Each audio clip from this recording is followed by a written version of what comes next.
जयशंकर प्रसाद जी का जीवन परिचय।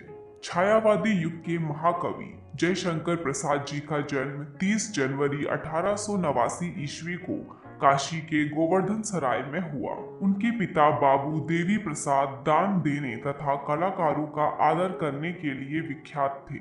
जब प्रसाद जी बहुत छोटे थे तभी उनके पिता तथा माता श्रीमती मुन्नी देवी का देहांत हो गया।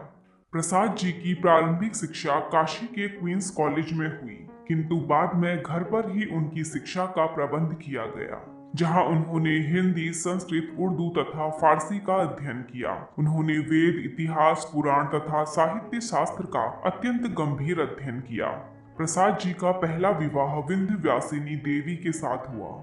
उनकी पत्नी को क्षय रोग था, जिस कारण कुछ वर्षों बाद उनका निधन हो गया। उनका दूसरा विवाह सरस्वती देवी के साथ हुआ। पहली पत्नी की साड़ियों को पहनने के कारण कुछ समय बाद ही दूसरी पत्नी का भी देहांत हो गया। इसके बाद पुनः घर बसाने की उनकी इच्छा नहीं थी, परंतु लोगों के समझाने पर तीसरा विवाह कमला देवी से हुआ। उनका एकमात्र पुत्र रत्न शंकर प्रसाद हुआ। 48 वर्ष की अल्प आयु में 15 नवंबर 1937 को बीमारी के कारण प्रसाद जी का देहांत हो गया। प्रमुख रचनाएं। प्रसाद जी की प्रमुख रचनाएं इस प्रकार से हैं।